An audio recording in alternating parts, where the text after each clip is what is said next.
మిథున రాశి వారికి ఈ వారం చాలా అనుకూలంగా ఉంది. జన్మరాశిలో గురువు వీరికి బలంగా ఉన్నారు. కష్టే ఫలినట్టుగా కష్టానికి తగిన ప్రతిఫలం లభిస్తుంది. అదేవిధంగా రావాల్సిన బెనిఫిట్స్ ఉద్యోగపరంగా, ప్రభుత్వ పరంగా, వ్యాపార పరంగా కూడా వీరికి చాలా అనుకూలంగానే ఉంది. దశమంలో శని అంత బలంగా లేకపోయినా జన్మరాశిలో మటుకు గురువు బలంగా ఉన్నారు. పంచమాధిపతి భాగ్యాన్ని చూడడం, భాగ్యంలో రాహు అనుకూలంగా లేరు, స్థిరత్వం తక్కువగా అనిపిస్తుంది. కానీ గురుబలం మీకు చక్కగా ఉంది కాబట్టి మంచి ప్రయత్నాలు ప్రారంభించవచ్చు. తృతీయంలో రవి బలంగా ఉన్నారు కాబట్టి మీ ఇన్వెస్ట్మెంట్ పరంగా కావచ్చు, ఫినాన్షియల్గా సెక్యూరిటీస్ పరంగా కావచ్చు, ఏదైతే చేద్దాం అంటున్నారో అది చేయండి. ఉద్యోగం మారాలన్న ఏదైతే ఉందో అది కొంచెం పెండింగ్ పెట్టుకుని వెళ్ళడం చెప్పదగింది.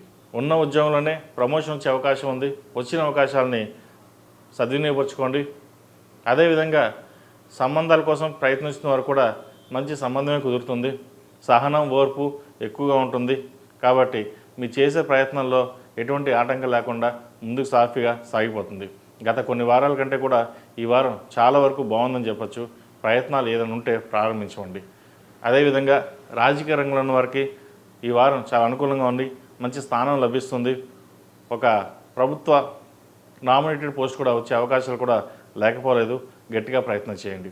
ఈ రాశిలో జన్మించిన స్త్రీలకు వృత్తి ఉద్యోగ పరంగా, వ్యాపార పరంగా అనుకూలంగా ఉంటుంది.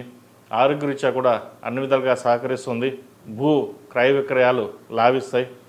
ఒక చోట భూమి నమ్మి ఇంకో చోట ఫ్లాట్ కానీ, ఇండిపెండెంట్ హౌస్ కానీ కొనాలని ప్రయత్నాలు ప్రారంభిస్తారు. అది ఈ వారం నెరవేరే విషయంగా గోచరిస్తోంది. అదేవిధంగా భాగస్వామ్య వ్యాపారాలు కలిసి వస్తాయి.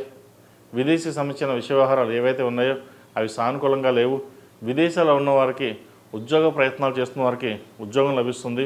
అదేవిధంగా ఉద్యోగం చేస్తున్న వారికి కొత్త ఉద్యోగ ప్రయత్నాలు మటుకు చేయకండి. ఉన్న ఉద్యోగంలోనే స్థిరంగా ఉండడం కొంతకాలం చెప్పదగిన సూచన. ఈ రాశివారు ప్రతిరోజు ప్రతినిత్యం ఓం నమోస్తయ ఒత్తులతోటి దీపారాధన చేయడం, అదేవిధంగా గణపతి నవరాత్రులు ప్రారంభం కాబోతున్నాయి కాబట్టి ప్రతిరోజు ప్రతినిత్యం జిల్లేడు ఒత్తులతో దీపారాధన చేయండి. చిన్న చిన్న పనులు ఆటంకాలు ఎదురైతేనే సరే అవి నెరవేరే విధంగా గోచరిస్తుంది. ఈ రాశిలో జన్మించిన వారికి కలిసి వచ్చే సంఖ్య 1, కలిసి వచ్చే రంగు గ్రీన్. ఏదైనా పని మీద బయటికి వెళ్ళేటప్పుడు ఆదివారం కానీ శుక్రవారం కానీ వెళ్ళండి. మంచి ఫలితాలు సంప్రాప్తిస్తాయి.